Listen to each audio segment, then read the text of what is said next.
slightly destabilized this growth.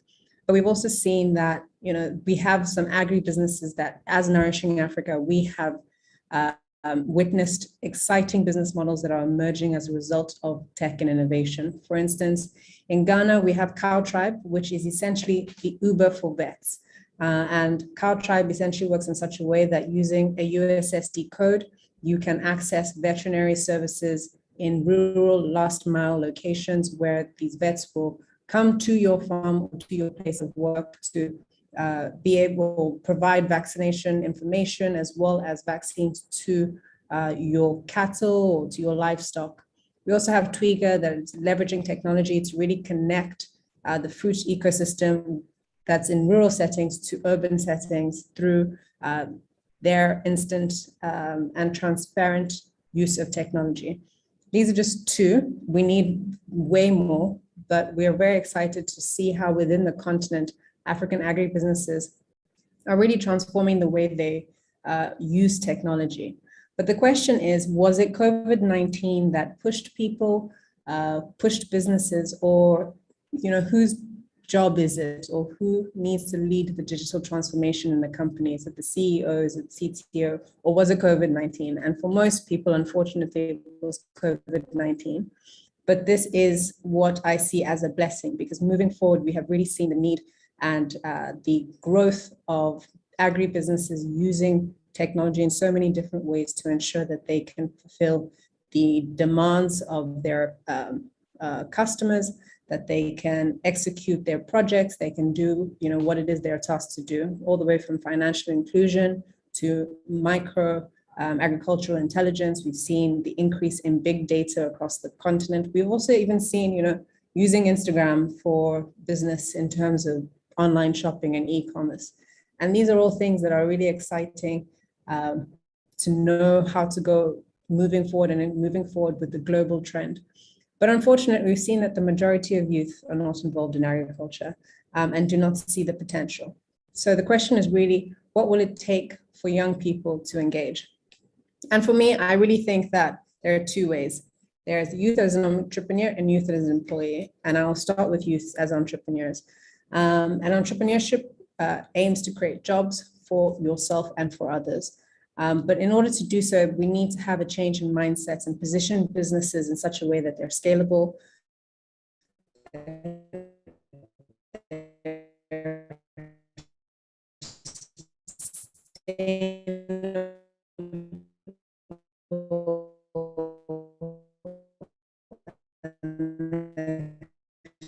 I get very upset when I say I work in agriculture and the next statement is, you can be in ICT, you could be in logistics, you could be in big data and research. So it's important to open your mind, do your research, and know that there is money in generations. The youth today know that nobility and working for the sake of working, they have to doing so, which is not synonymous with this. So it's important to note that there is money in agriculture, and there's so many ways in which you can incorporate and use technology and innovation to really transform the way agriculture is done.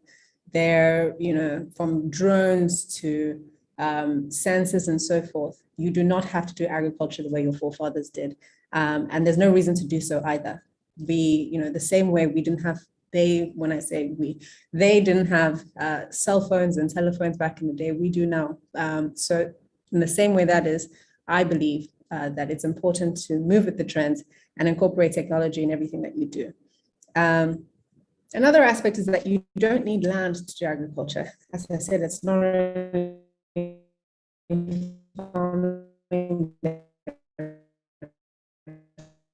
so many other things you can do.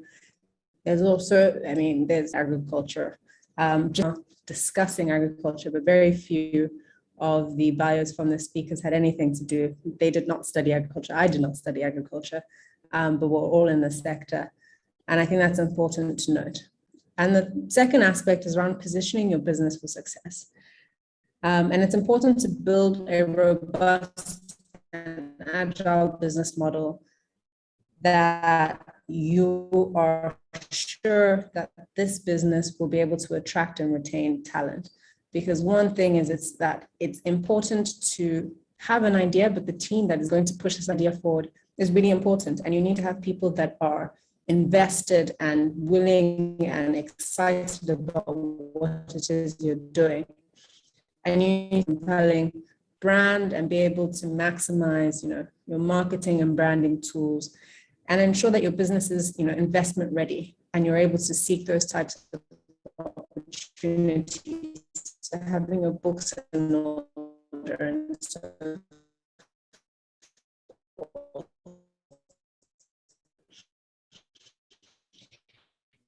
And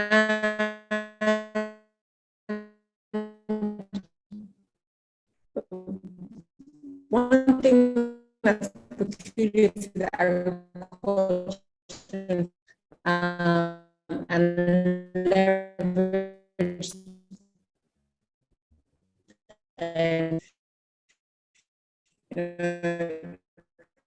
everyone says entrepreneur choose to be an employee.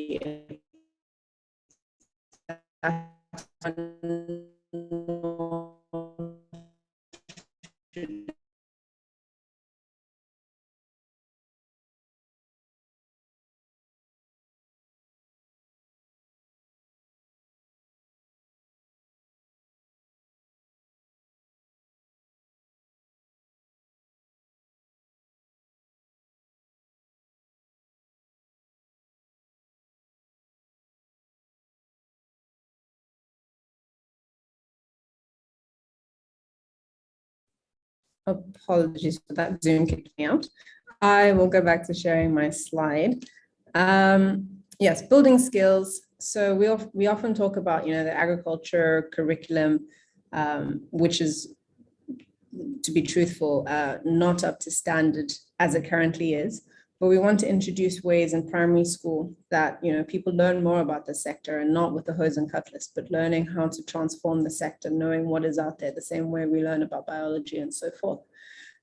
We truly believe that agriculture should be taught as a business and not as a science. It should be taught in business school, how to make money from it, how to ensure that your business is sustainable, it's profitable, it's demand driven, and so forth. And more work needs to be done in terms of getting experience within the sector across the board, so you know what you like and you know what you don't like. And a need for a matchmaking system, so it's supply and demand. And now for us at Nourishing Africa, as I said earlier on, there's a huge asymmetry gap when it comes to information for both those agripreneurs in the sector and those who are passionate about agriculture and food.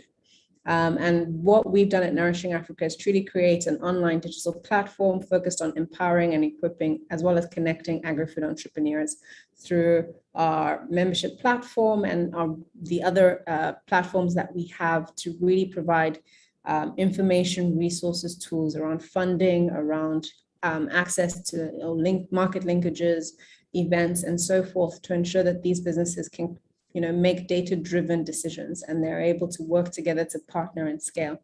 We also have a range of support programs really aimed at ensuring that we create profitable, sustainable, social and economic impact through these agri-businesses. And for us, everything we do is really with the mission of seeing a sustainable and profitable agriculture sector by attracting, empowering, equipping, connecting, and celebrating young agri-food entrepreneurs. And we really want to see Africa as a continent be food secure and net exporters of food to the world by 2050, because we see no reason as to why we can't be. And as I said, we have a membership portal where we provide a range of different benefits to agri-food entrepreneurs. Membership is free. And for us, it's really about supporting businesses as they venture and scale within the business, within their individual businesses. And I urge you to go to nourishinganiafrica.com, where you will see a range of different capacity building opportunities, market linkages, events, programs. And when we look at our overall impact so far, we're actually at 37 countries now. And we have over 1,300 members across the continent. And we work from farm to fork, really just bringing and creating a community of agri-food entrepreneurs together so that they can work and scale. And before I close off, I'd want to say that there are many ways in which we as agri-food enthusiasts, entrepreneurs, those who work in the sector need to ensure that the SMEs in particular and what we're doing lasts longer than our lifetime. And in doing so, it's important that these business models are demand driven, that they leverage technology and innovation, that they shape the ecosystem, and whatever it is they're producing, their services or their products are cost effective and dynamic, and they have compelling stories. The branding is top form, and it's exciting to see them, and that they're able to adapt to climate change. And they're agile. And we've seen through our work at Nourishing Africa that the businesses that were able to withstand COVID-19 were those that either had tech or innovation prior to the outbreak of COVID-19 or quickly incorporated it thereafter through use of social media to sell goods or delivery services and so forth. And just to close off, I think there are a few steps you need to consider when engaging. For young people, we need to change our mindsets. We need to beef up and build our skill sets. We need to buy proudly Nigerian and proudly African food and identify opportunities within the sector that we like. And that takes research. For government, we need holistic and systemic changes within the curriculum and the way we engage with engage youth in general, but in agriculture and food as well, and introduce agriculture to children at a young age. And for private sector individuals, we need to create more opportunity for young people to meaningfully engage in the sector through work experiences and other ways. And we need to advocate for robust agriculture curriculum and engage youth companies, projects, and staffing, such as what this webinar and the Bulb Africa has done today. So thank you very much.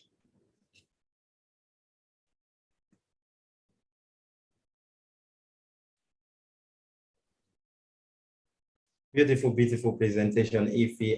Much appreciated. I had to say, while you were saying a lot of impactful things, I had to start jotting some information down just in case in the future I decide to, invest in agribusiness or even look into agriculture myself. It's something every youth should be able to participate in. And I think the right time to start would be now, and of course after some research analysis and the likes. But thank you very much, Ify. Of course, I've jotted some samples to some questions rather to ask you, but I would love if our panel could have, let's say, a minute or two contribution to everything you've said so far. So I'm just going to give like a minute or two to each panel member to say, let's say what's on your mind concerning everything he has said so far. And if you do not have anything to say, just let me know, and then I'll dive into my question. Let's start with you, Jimmy. Jimmy, hi, good afternoon. Anything so far to say to what Ify had said? Thank you very much, Mohammed, and good afternoon to you, and good afternoon to everybody. Thank you for having me here. I mean, Ify's presentation was actually spot on. I mean, it covers virtually the entire agribusiness space in Nigeria, right? And I particularly appreciate the fact that she touched on the knowledge gap, because a lot of people go into agriculture seeking to make money without actually covering taking the first major step, which is seeking knowledge. And after that, also consult with the experts. So for example, you just mentioned that you would want to go into agriculture maybe later or sometime. And for me, I would say what's most important for you is, if possible, consult with the likes of Ify, Muna, Nourishing Africa, because I can guarantee you, with people like that or organizations like that, you are definitely not going to make any mistakes. Thank you very much. All right, thank you very much, Jimmy. Michael, anything to say to this? Oh yeah, so I think thank you very much. It's nice to be here. So what I really just want to say about that is how important being in the right community is. So we are, if we're talking about the tech community itself, I easily just use the word community right now with tech. Is an Agritech community, and I think one important work that I see that Nourishing Africa is doing, which I deeply admire, is the fact that they're creating a community that could easily bring in the youth in agriculture. And that's a major thing, that's figuring out how to scale that even beyond youth in agriculture that are on the internet. How can we get that down to other youths that are in rural communities and so on? All right, thank you very much, Michael. Really appreciate it. I'm sure everyone listening so far currently have questions of their own. We'll get to that pretty soon. Before then, Aisha, good afternoon, good evening. I don't know where you are at the part of the world. Could you just contribute to this, a sentence or two in a minute? Sure. Absolutely agree with what Ify said, particularly with the knowledge gap. This is actually something that we work on at Farms to You, where we have something called a two-shot program, where we partner aspiring farmers with existing farmers to learn from their practices. We're also working with academic institutions such as EDC, where they have an educational agricultural program, after which they finish their the technical bits. They then work with Farms to You to understand how to implement that practical aspect. So yeah, not to repeat what she said, but it resonates. Thank you. Brilliant. Thank you very much. I think I'll also invite Ayodeji if you have a thing or two to say to this. Let's just wrap it up, then I'll dive into my questions for Ify. Yes, thanks so much. Thanks, Ify, for that great presentation. I agree with what has been shared. Just to note that the level of adoption of technology and how agribusinesses innovate could actually determine whether they remain in business or not, and it could also determine, the level of business performance. And so, technology and innovation, I think, are extremely important. And that's one of the things that she had actually mentioned during the presentation. All right, thank you very much, Debbie. Keywords here, agricultural technology. And I've noticed how our panel members have been able to say those words so far. Ify too has, dive deep into it. But something I'm actually very curious about, Ify, if I were to start with my questions, is this. So on slide 9, I noticed you mentioned a particular statement, which is you do not need to have a land to be in agriculture. That's kind of struck a thought, and I've been trying to, wrap my head around it. Can you please shed more light on what you mean?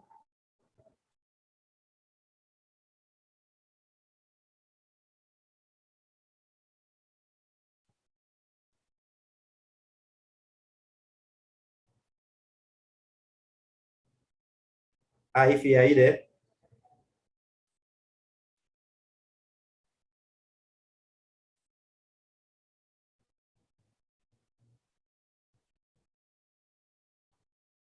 If you can still hear me, I think you're frozen.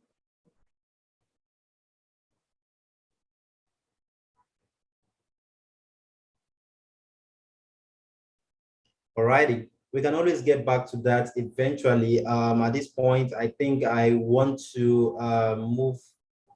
Or Ify, are you back? I am sorry, my signals today has been atrocious. Apologies for that. But my point in saying that is there are so many different ways in which, Deji works in agriculture, and he's in monitoring and evaluation. And he ensures that, things are going on track. You have accountants in agriculture. That's not to say you don't need to have land. You can do that. And even when you have land, you can still incorporate tech and innovation through sensors and different forms of technology to make your on-farm production easier and more efficient. But my key path, or what I'm trying to say in general, is you do not need vast plots of land that oftentimes is hard to manage in order to engage in the agriculture and food space. Thank you very much, Ify. So in a nutshell, just make do with the little you have, then start small, grow big, especially with the inclusion of technology. Awesome. So something else I've been thinking about is beyond changing mindsets, which you've already stipulated as one of the first steps you need to take to actually begin to fuse agriculture and technology together. Beyond changing mindsets, what are some structural, or let's say economic barriers that is actually hindering youth engagement in agriculture? And how do you think these barriers can be resolved? I mean, there are some big barriers that it's not just youth that are, really struggling to cross over. Security risks, lack of good roads and physical infrastructure that needs to be taken care of by government officials, for instance, because there is no international donor or business that's going to fix a road that you might need to transport your goods. We need to implement more, cold chain technologies and ensure that food is able, or we reduce the post-harvest loss that's currently ongoing when transporting goods or, selling goods. But there are also some, granular barriers that are directly impactful, particularly towards youth. For instance, the lack of knowledge of knowing what else you can do. The curriculum that was being taught in schools and universities where, students of today in 2021 are still learning as the same curriculum that their grandparents were learning as to how to engage in agriculture and food. That needs to change. And that's why we're big proponents of seeing agriculture being taught as a business course as opposed to a science course, because you need to understand the full scope of agriculture, the business sector, the finance sector within agriculture, understanding the entire ecosystem, not just value chains and how to plant and harvest season and so forth. So I think another key aspect when it comes to youth engagement is the idea that agriculture, the branding, I've talked about branding and marketing, the branding of agriculture as a sector needs to improve. I watched a video a few months ago where a woman asked a panel member, how do you make agriculture sexy? How do you attract young people the same way tech firms, the Babangonas and the pay stacks have really, gotten people excited about being in the sector? How do you ensure that agriculture is seen as exciting, it's seen as something that is futuristic, is something that you'd want to be involved in because it's dynamic and you're not going to do the same thing every day. So I think for us within the agriculture sector, we really need to pay attention as to how are we branding the sector? How are we inviting people in? Is it exciting? Is it something that young people would want to do? And if it's not, then we're doing something wrong. And we're doing better now, but the average age of someone within the agriculture and food space is 60 years old. So we have a problem and we really need to address it moving forward. All right, awesome. Talking about the preconception of the agricultural sector by the youth, and of course the barriers and the challenges, even the few youths that participate in agriculture. I know it's like a big issue. It's the reason we currently have some participants here, and they will get to that during the question and answer session. But also on slide 4, I think you mentioned something about the tech landscape and natural endowments. So with the present tech landscape, let's say the present knowledge of technology in Africa, the present advancement of technology in Africa, and the natural endowments that we currently have in the continent, do you think Africa can actually attain food sufficiency anytime soon? I really believe so. It's part of our vision. We really believe that we can be food secure by 2050. It's just a matter of harnessing the potential and really implementing what it is we're saying. I think that, wherever you go across the continent, you see the raw materials, you see the beginning of something great. And Ghana has implemented, new laws to ensure that they're not just, exporting their raw materials only for it to come back 3 times the cost. For their own, local consumption. And I think that's something that needs to be done across the board with the African Free Trade Agreement, even if we do it at a continental level where we trade with one another as opposed to sending all our raw materials and our goods to the global north, only for it to come back to us at prices that, the average person cannot afford. It's simply a case of deciding that, as a country, as a continent, this is the plan and this is how it's going to be executed. And in the beginning, it will be tough naturally. And there will be some, backlash from those who have vested interest in the current status of agriculture and food. But I think long-term, it has greater potential than probably we even know or we even think. Naturally, with everything you've said, I look forward to having a lot of youth participating in agriculture, and of course, them leveraging technology to ensure effectiveness and productivity. Just something else, this has to do with Nourishing Africa. So what role is Nourishing Africa actually playing in identifying neglected and underutilized crops in Africa? So for us at Nourishing Africa, we work with agri-food SMEs from farm to fork. And for us, we've quickly realized that agri-businesses, when you start off, there are some people who have a vast amount of data and information, and they're able to make data-driven decisions that really catapult their businesses. And they're the ones that will get the funding from, international donors and the likes over and over again, while others just don't have that access or do not know where to find that information. For us, it's important to level the playing field in how you're able to get information, how you're able to use this information in order to make these decisions within your business and to provide the support needed to move forward and to scale your businesses. And we've also seen that SMEs work in silos. You might be doing, crops, on-farm production, aggregation, and I might be in processing in the same city, and we don't know each other. We don't know we exist, and we replicate each other's work as opposed to partnering to really move forward. And that's something that Nourishing Africa is really trying to do as part of the vision of seeing us get to the point where we can be food secure.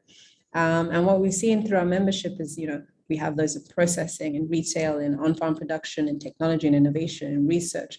And collectively, they've really started coming together to find ways to address some of the key challenges in agriculture and food, whether it's post-harvest production or market linkages, or even just being able to say, I'm unable to get my products from Lagos, Nigeria to Ethiopia, to Addis Ababa in Ethiopia. Does anyone know how you're able to do that? What are the laws? What are the restrictions? How does it, work?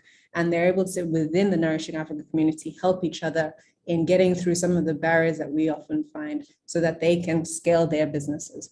And I think that's really how we grow. We need to go together in order to get as far as we can.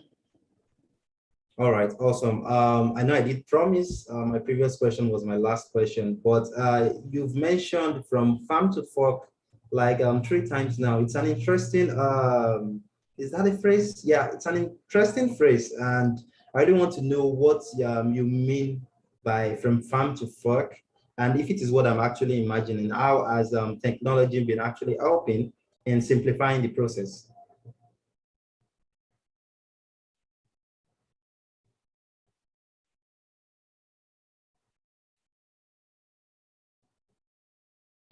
From the planting, the production on the farm, all the way to the fork when you eat. The entire value chain, that process is from farm to fork. And there are different actors across this value chain as you go. You have the input providers, you have the farmers, you have the aggregators, you have the processing and packaging, you have logistics, you might have, cold chain technology and so forth.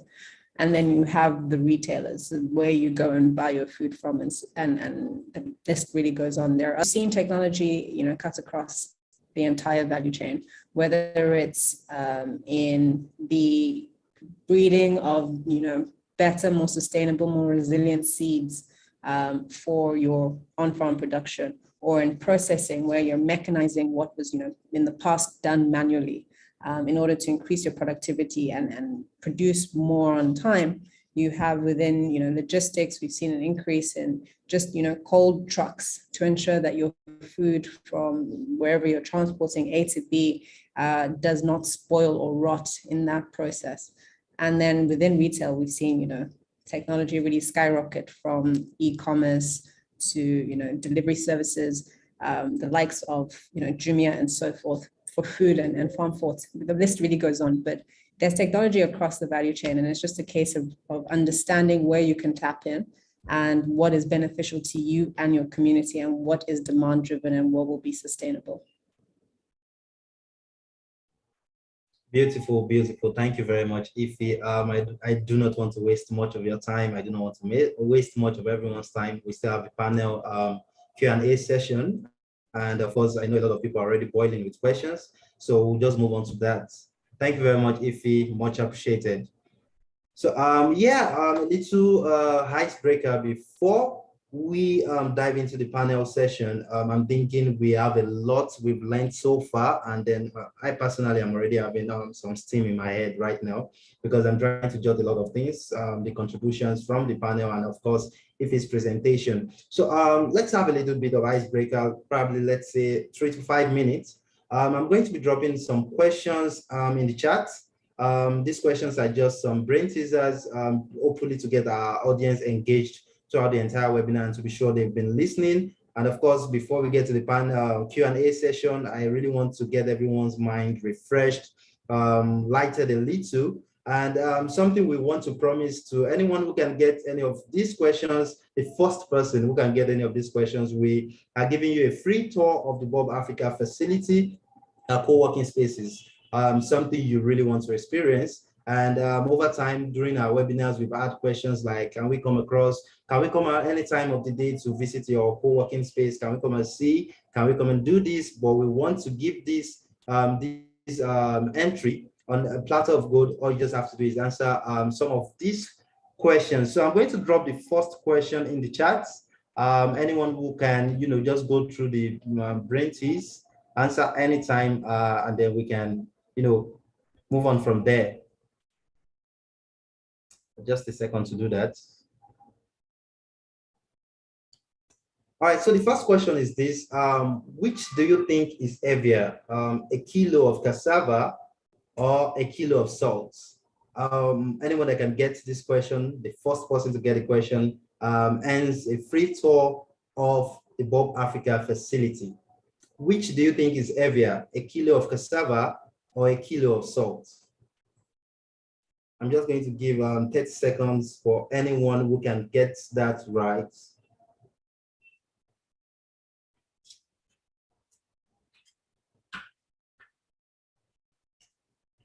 All right, 30 seconds is over.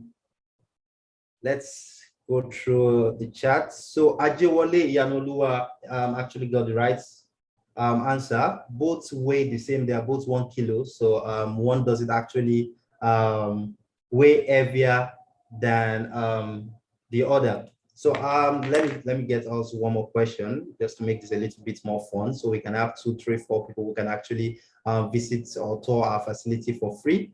Okay, this is another question. So the question goes, before Mount Everest was discovered, what was the highest mountain in the world? Before Mount Everest was discovered, what was the highest mountain in the world? Another interesting question. The first person to get this right gets a free tour of the Bob Africa facility. Please, if we've mentioned your name as the winner of the Brain Tease, our icebreaker, kindly reach out to us on our social media. We are the Bob.Africa on Instagram, Facebook, Twitter, LinkedIn, and you can also drop a comment on our YouTube page.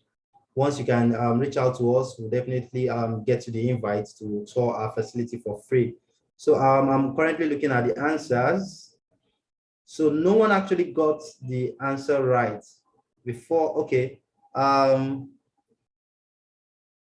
So Herald says that it is still Mount Everest, which is actually correct. Before Mount Everest was discovered, it is still the highest mountain in the world. It wasn't just discovered yet. So because it wasn't discovered doesn't mean it's still not the highest mountain in the world. So I would love for us to continue. Oh, we still have a minute more. All right. Just one more question. We have 2 winners right now. We're giving the free tour of the facility. Please reach out to us via our social media pages. Find us, the Bob Africa, on Twitter, LinkedIn, Facebook, and Instagram. Let me see. All right, let me get us something a little bit difficult. All right, this is the last question for our icebreaker. The question goes, a plane crashes on the border of Nigeria and Benin Republic. Where would the survivors be buried? First person to get that answer is the last person who will be given a free tour of the facility. A plane crashes on the border of Nigeria and Benin Republic. Where would the survivors be buried?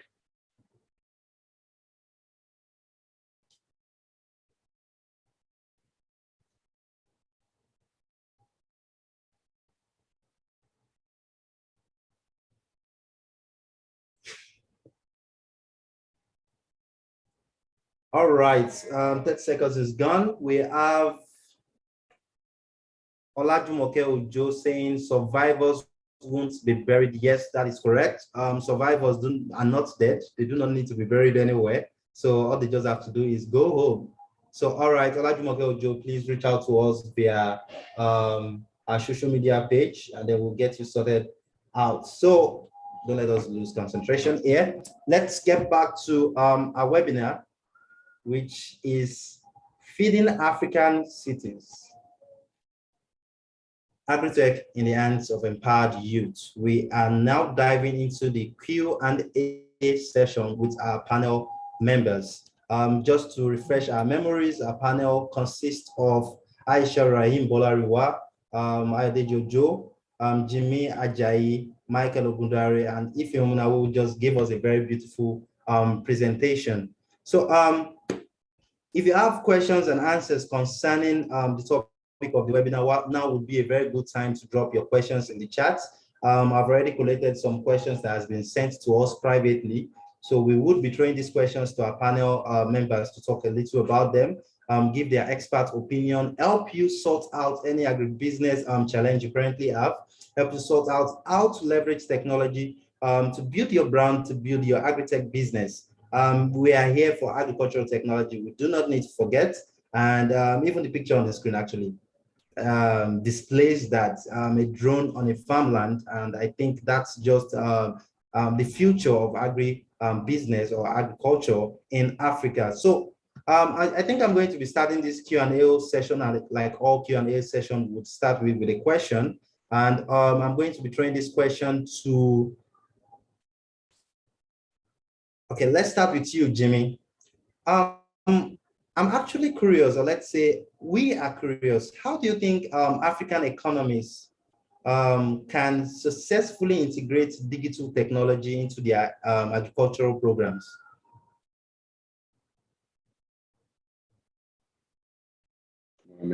Firstly, I would say that, digital technology, including Agritech, it's highly knowledge-based. So the most important thing is to seek knowledge. Ensure that practitioners understand how to handle or make use of these technologies, right? And also the enabling environment is also important, because you also can bring in technologies or expertise from wherever, perhaps abroad, and then if the environment is not conducive, then it's not going to work. So, there has to be like a merger between the technology as well as the environment. So without the coming together of these two, nothing is going to happen. So, I want to say that, both of them go hand in hand, actually. All right, beautiful. And speaking of, the environment, talking of technological advancement, what farmers can actually see, what they can use, what is at their reach. For instance, if you want to use drone, for instance, it's quite expensive in this part of the world. But of course, I think people have gotten creative over time. Over the past 5 years, we have seen the use of digital tools such as mobile phones, the internet in farming activities. It has risen dramatically. In what ways do you think these digital tools have actually impacted the agricultural sector in Africa? When we're talking about Agritech, unlike what's actually going on in East Africa, especially East Africa and perhaps South Africa, it's still evolving in Nigeria, right? And we've seen, players around financing. We've seen players around equipment, input supply as well. There are the likes of Farm Crowdy, the likes of Hello Tractor, right? And these guys are actually trying to come up with innovative ways to profess solutions to agricultural practitioners, or to the agribusiness space in general. But then the challenge remains that there's still a lot of information or expertise that's lacking with regards to the use of technology, or the technology, sorry, I'm being distracted here. Just 1 second, please. I'm so sorry, 1 second. All right, understood. All right, talking about, I think over time we've been able to talk about some of the challenges that agribusinesses currently face. And from the Bob Africa, we just want to know what everyone thinks about that. So soon enough, you might be seeing some questions on your screen. You can just help us answer these questions. It's just, these are opinionated questions. So help us answer them, and then, oh, Jimmy is back. I'm so sorry, and apologies, everyone. Yes, so with regards to the question, with I mean, as it relates to digital technology, as I was saying, I mean, the agritech space in Nigeria is still evolving. It's still quite different from what obtains in other parts of the world, but it still does not mean that I mean, there are no prospects. So when it comes to agritech in Nigeria, there's operations around financing, as I've mentioned. But then opportunities abound when it comes to the challenges of agriculture and agribusiness in Nigeria. So, for example, there are infrastructural challenges. There's food losses, that is post-harvest losses, that a lot of farmers experience in Nigeria. And if my memory serves me right, food losses in Nigeria is about 50%. So imagine how much is being lost by by 50% of food losses on a regular basis in Nigeria. You understand? So these are opportunities where investors or technology experts who are seeking to do business in Nigeria should consider. You get what I'm saying? So there's also the area of logistics, smart warehousing, cold chain, and then yeah, I mean, these are just some of the areas that I feel that people should consider, because if we want to stretch the conversation a little longer or wider, then we're going to be talking about biofood fortification, which I believe Umuna's organization is very much aware of. I mean, they've been doing a lot of works around food fortification, especially with regards to internally displaced people in the Northeast. So these are some of the challenges going on in the country that I believe that investors should consider. Thank you very much.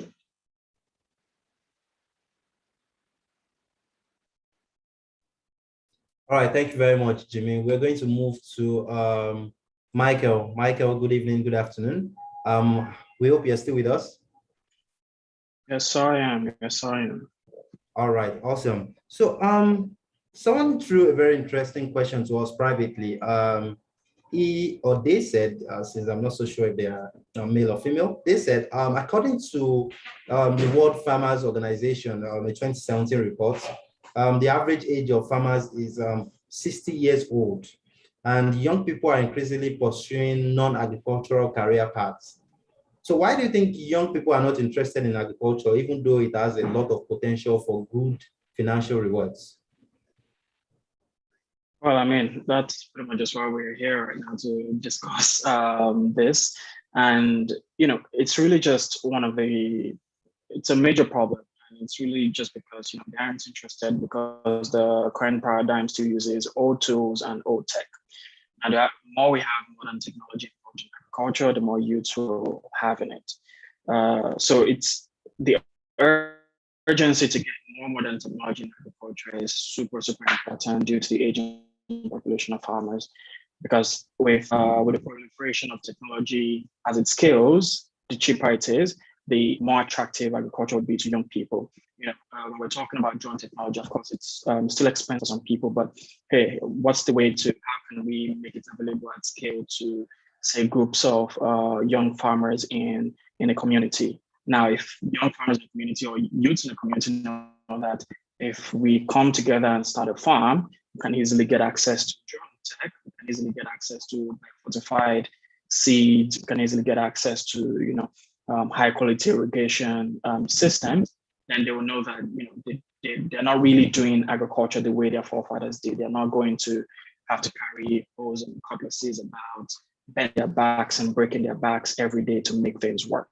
So it's really just a case of, you know, how can we get get the technology down really to where the farmers are, to these communities that would attract the young people to then be a lot more involved in it. All righty. Thank you very much, Michael. I knew you were the right person to talk to about this. That's why I had to, I liked you there.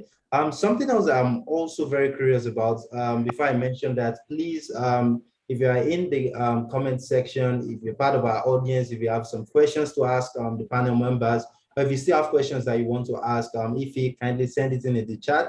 If you want to send the chat anonymously, send it to the Bob Africa, which I'm currently on this call. I would see it, and then I'll share your question with our panel members. So back to you, Michael. We've spoken a lot about agribusinesses. We've spoken about technology in the past 1 hour. Something else I would want you to shed some light about is what are some of the emerging tech innovations in agriculture, and how do you think they can accelerate productivity and food security for farmers, or let's say in Africa as a whole? Well, I mean, so looking at it from the African perspective, there are so many interesting new things coming up in agriculture. But I guess not to talk about the things that can even drive these innovations, but the innovations themselves. So, for example, the fact that people are now modularizing every single thing that a tractor can do. So rather than saying you want to spend $100,000 to purchase a massive tractor for your farmland, there are companies now that are doing miniaturized versions of these things that can be pushed or that can run on a tiny little engine to then power your farm. So that's one example. Another example would be on the access to credit point of view. So I'll use crop to cash as an example. So what we do really is to figure out interesting new ways to unlock credits for farmers. And one of the ways is we use satellite technology to go back in time and analyze the past performance of farmers to then determine what their performance had been like in the past and use that to unlock credit for them. So it means that if you're a farmer today, you don't have a bank account, you don't have any sort of credit history and so on and so forth. All we really need to do is to know where your farmland is. We can tell how much you've made on your farm for the past 5 years.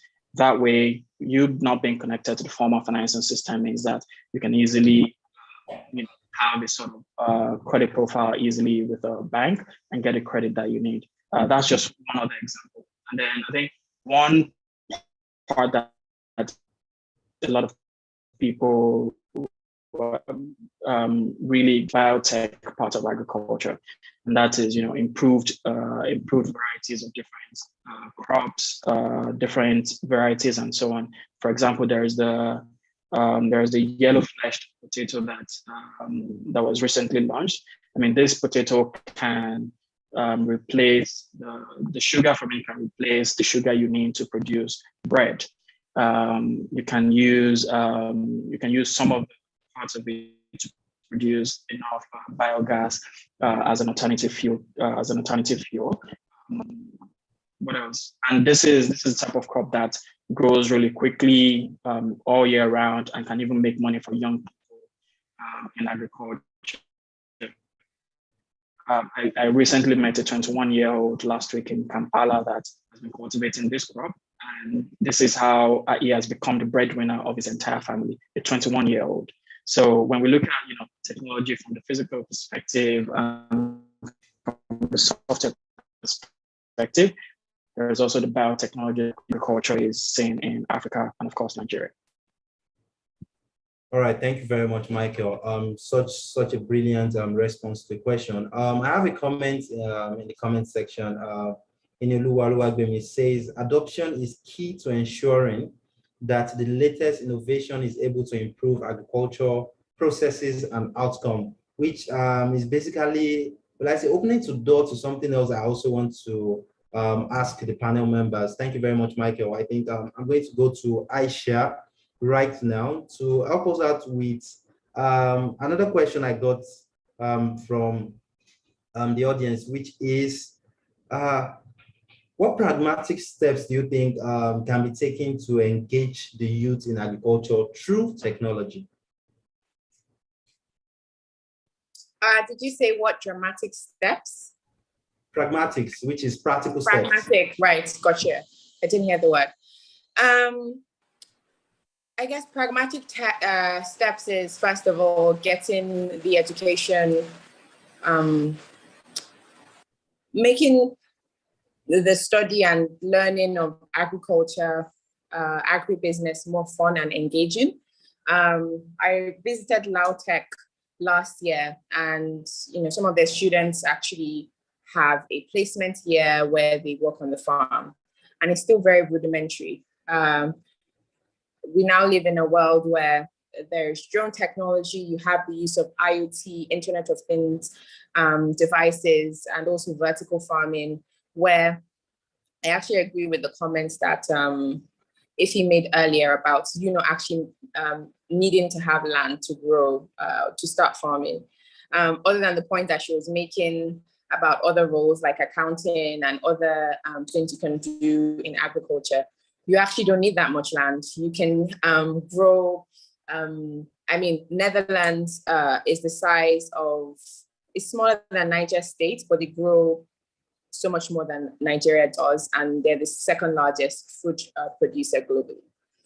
So pragmatic steps for youth to get in is making agriculture in academia more engaging, and particularly in Nigeria, making it more modern in the sense where there's incorporation of real-time technology advancements. So not still using hoes and cutlasses like I saw when I visited the university, but actually thinking about things like vertical farming, how you can use enzymes to accelerate the food growing system. That's a pragmatic step. Also, with academia working hand in hand with the private sector, going back to my point of farms to working with Lagos Business School's EDC, where they are running a course on agriculture, and what we're doing is working with them, the students that go through that course then are onboarded to our platform to actually see how they can implement agricultural practices in real time. So I think that fusion of making academia more modern and also academia working closer with private sector are some pragmatic steps which we currently employ. And I think also conversations like this with actual actionable points. So not just talking the talk, but actually also having an implementation plan to walk the talk. So that's what I'll say in response to that. All right, thank you very much, Aisha. Someone would say, like you mentioned with your conclusion, that it's not actually just talking the talk, but implementation. There are some people who would say government policies, the lack of access to grants and funds could actually hinder the implementation of all these talks, all these ideas, particularly about how would I put this, introducing agriculture. I think if you mentioned that earlier, as a business course instead of just an activity or something. So let me phrase this question quite well. Do you think the government and schools, everyone as a whole, has a role in promoting youth participation in agriculture in Africa? And what are these roles exactly? What would you rather everyone do to ensure that agriculture is not just seen as a distant economic activity?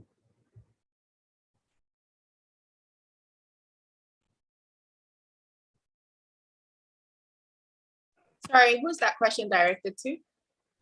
All right. So what I'm asking is this: what is the role of the government in promoting youth participation in agriculture in Africa?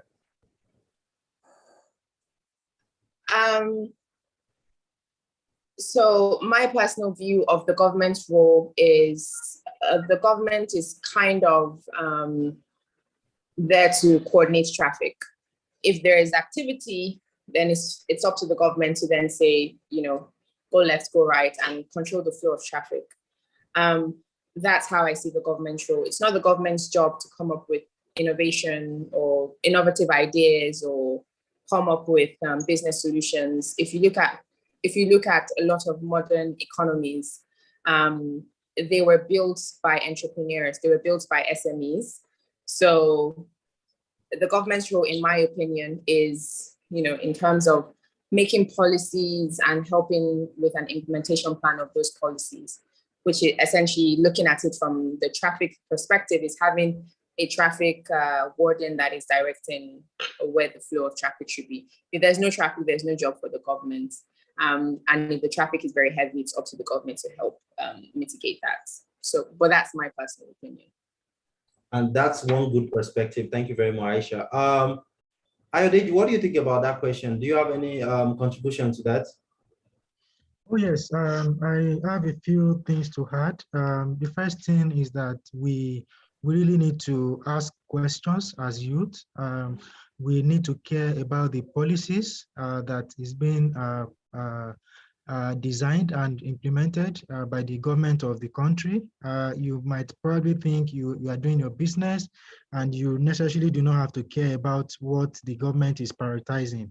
One of the things that can get any business, whether it's agribusiness or, the core business under is the kind of policies that government make. So we need to ask questions, and we actually have to also be intentional with regards to the decisions that we make as youth.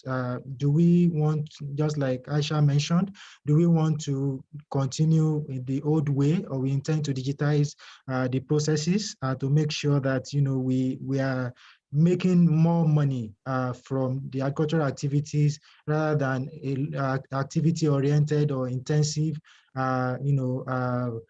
endeavor that really does not yield a lot of money. Interesting. Thank you very much, Ayodeji. I'm going to slide back to Aisha, and then we'll get back to you. So Aisha, there's a question I also want to ask before we get back to Ayodeji. So let's up on something that has to do with gender a little. So according to FAO, on average, women make up like 43% of the agricultural labor in developing countries. So what do you think are the core challenges women and girls encounter in the agricultural sector? And how do you think women can be empowered to participate in agriculture through technology? So there are a number of challenges that women face. Traditionally, if, for instance, you look at land ownership, land is owned by the man, and it's often, when it comes to inheritance, it's inherited by the sons, it's usually inherited by the daughters or the mother. So first of all, that's a gap there, because a farmer that is looking to grow, a female farmer that is looking to get into farming or get into agriculture, I'm talking from the farming's perspective because that's where Farms to focus is. Without land, things are more challenging, because then if you don't have land, you probably have to rent land. And then if you have to rent land, you're unlikely to then have access to a loan facility to afford for that land, because you don't have land to act to provide collateral. So you have a catch-22 situation. That is a traditional impact that I suppose widens the gap in the sector. Also, in terms of the access to resources and who is actually doing the job. There was actually reports by the ministry, the FMRAD, Ministry of Agriculture in Nigeria, where it was actually estimated that whilst women contributed up to 70% to primary production in agriculture, they only had access to 20% resources. So again, that goes to the challenge of access to finance, being able to sell harvested produce. Again, when you are in the markets, women tend to be smaller scale. When you're selling agri produce, you tend to find that the bigger deals are being run by male-led companies or male-led clusters. So those are that's the landscape, I suppose. And then in terms of trying to mitigate that, the benefit is that technology provides transparency. So making access to finance less on the gender and more on the competence, more on the access to, so for instance, at Farms to You, if we have two users, male and female, both of whom are trying to access a loan through our platform, their gender doesn't come in as a metric. What comes in as a metric is what they're growing, where their farm is located, and the likelihood of them selling their produce. So making less gender-driven decisions and making the process more transparent is an approach I think could help mitigate the gender gap. I think you've said it all, Aisha. Thank you very much. I was hoping you could give us an explicit answer, and you did just that. I think you really interrogated the question. Let's get back to Ayodeji. Ayodeji, good afternoon, good evening. Yes, good afternoon, good evening, good morning, depending on right, good morning, everyone. All right, so I just have one more question to ask you. All right, so, a lot of people probably are thinking, we've spoken about agribusinesses, we've spoken about how lucrative it could be, we've spoken about how businesses can actually leverage technology for productivity and effectiveness. So in your opinion, what funding opportunities are available for existing agribusinesses currently? Yeah, there are several opportunities. I know the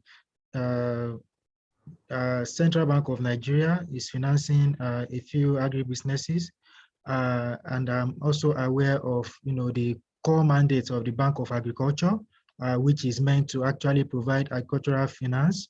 And then we have a few other innovative financial service providers that offer credits that are with low cost of credit, cost of capital with low interest rates, that is. And there are also a number of development organizations that are setting up, agribusiness trainings, and in some situations, the graduates even get seed funding. So we have organizations like World Bank organizing different agribusiness training programs, partnering with different organizations. And then Nourishing Africa, it's also doing a lot of work, getting these agribusinesses to have access to, funding, and for them to be able to utilize such resources efficiently. So there are so many opportunities within the landscape, just that they are hidden or they are not so popular. But I mean, signing off on platforms such as Nourishing Africa would, of course, avail such agripreneurs with a lot of information on what is happening within that space. Thank you very much. Thank you very much, Ayodeji. Jimmy, do you have anything to say to that as well?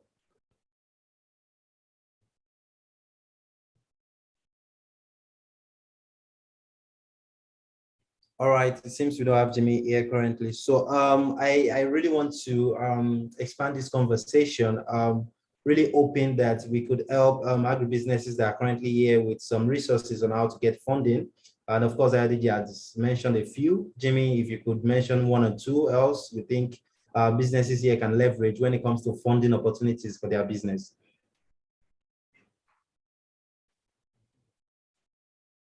Jimmy, you're currently muted. I'm not muted. Can you hear me? Okay, yeah, we can hear you now. Okay, so with regards to funding, I usually tell people it's better to start small. Whatever it is you want to do, start small, be lean as much as you can, and ensure that you have all your books in order, because you can't approach an organization and say you need funding for a business you've not perfected. I mean, by perfection, it doesn't have to be big, it doesn't have to be grand in any way. You get what I'm saying? So the most important thing is to ensure that you have your books in order, and then, your projections are also accurate.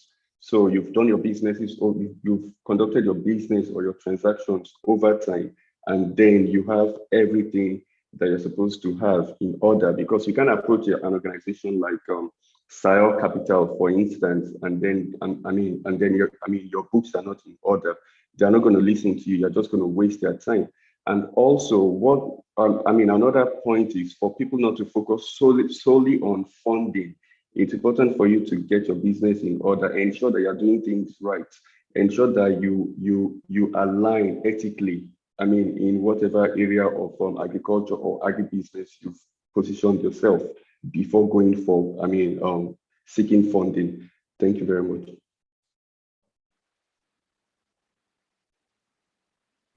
All right, thank you very much, Jimmy. Much appreciated. We are gradually getting to the close of the webinar. And of course, I've received some more questions in my inbox. So I'm just going to throw this to Michael, and then we wrap up the entire webinar for today. We really appreciate everyone that has contributed so far. Ify, brilliant presentation. The panel members, you guys have done greatly. Michael, let's end this with you. I just have one more question, and then we're going to call it a day. So let's look at this. I did ask a question recently about neglected and underutilized crops in Africa.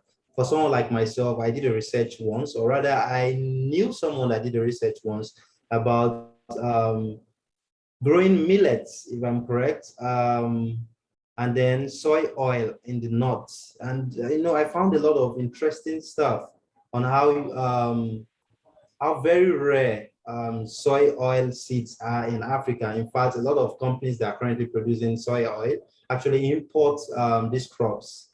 And then it stuck a business idea in my head, which I'm still very much looking into. But of course, I believe there are some people like me in this webinar who are wondering, what are the underutilized crops in Africa? What do you think are some neglected and underutilized crops in Africa? And what steps can be taken to identify and utilize them to become a business?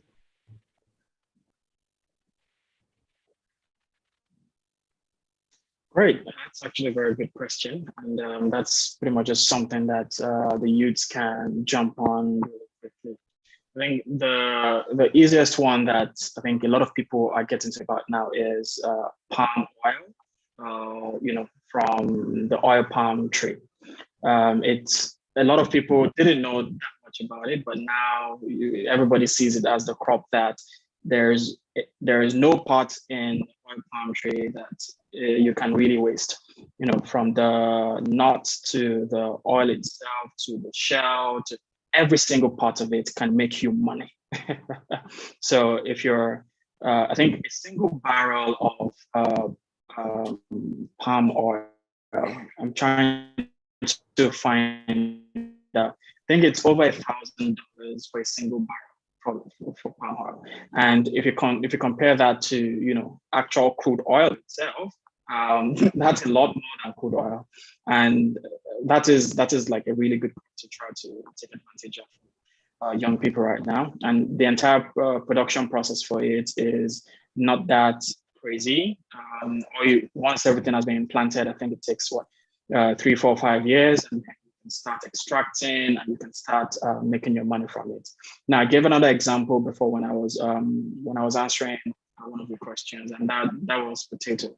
So, for example, there's some hybrid potatoes that you can really get high quality nutrient resources from that would even replace some scarce commodities that we have. For example, wheat is an important commodity that is used in the making of bread.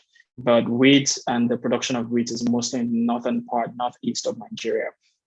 Now we know the general challenges that we have around that region and how challenging it is to produce wheat as a crop. But switching to a crop like potato, especially the yellow fleshed potato, is something that could really transform the food system itself, because you can get the sugar that you need to produce the bread that you need. It's something that can be eaten itself by every single person.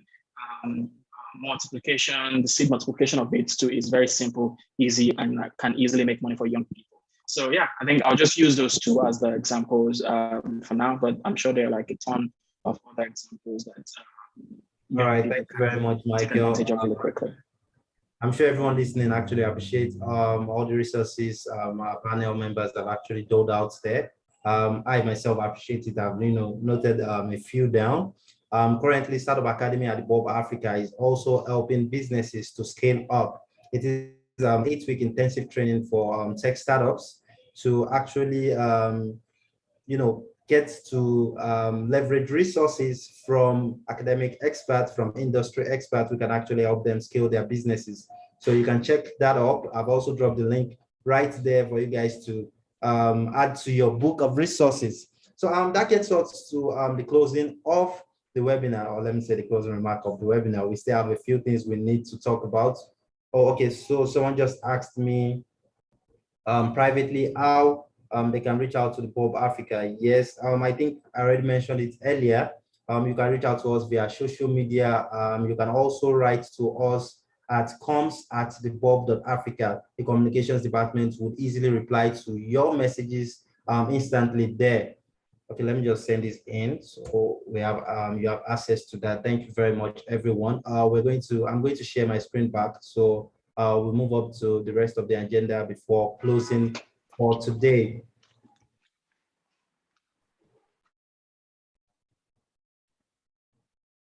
All right, so we're done with the panel session. If you have questions, you can easily just send in those questions to us right now, or you can share via social media or to our email comms@thebob.africa. We'll be glad to share them with the panel speakers. We'll be glad to share them with Ife, who is our keynote speaker for today. Now, something I would love to close with is how important technology is to businesses across the world.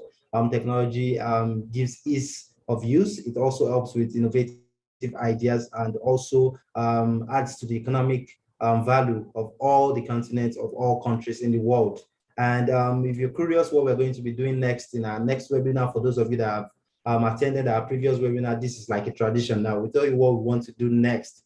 So in our next webinar, we'll be moving on to another interesting industry, which is the fintech industry. It's basically the fusion of the financial industry and the technology. So a lot of you have seen how several fintech businesses are raising Series A funds, Series D funds, and you're quite curious what is happening. Where are these people getting these funds for? What are they using it for? What are the problems they are actually trying to solve? So we are curious as well. And we want to have you in our next webinar as we also invite a lot of industry experts to talk about this. I'm going to close today with a quote which says, each year technology makes the world more complex for people to understand. So easy to use services for consumers are in particularly great demand. You might see technology as something complex. A lot of people have said it, that technology is quite complex to understand. I don't really understand why we're having a Samsung Note this when Note 11 is working quite fine. I don't understand why we need a tractor, a new modified tractor, when a previous one is doing its work well. But I want you to understand, or we want you to understand, that technology is just easy to use services. That's what it's basically providing. And then we've come to the end of this webinar. While everyone is leaving, while we want to greatly thank everyone for being here. At the end of this webinar, once we close the chat, you would have a survey pop up on your screen, basically asking you questions, feedback about what you feel concerning the topic, what you feel about the webinar so far. And if you want us to include something in our next webinar, we'll be glad to fly with it. If you think there's something we've done wrong, we'll fly to look into it. Thank you very much to our speakers. Thank you, Michael. Thank you, Jimmy. Thank you, Ife. Thank you, Aisha. Thank you, Mayodeji. Thank you to everyone who've made it here. And we really appreciate it. And then we look forward to seeing you in the next webinar. See you all. Have a great evening.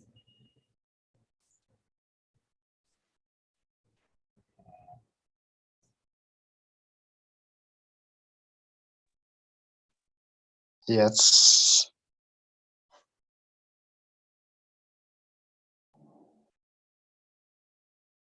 Have a wonderful day.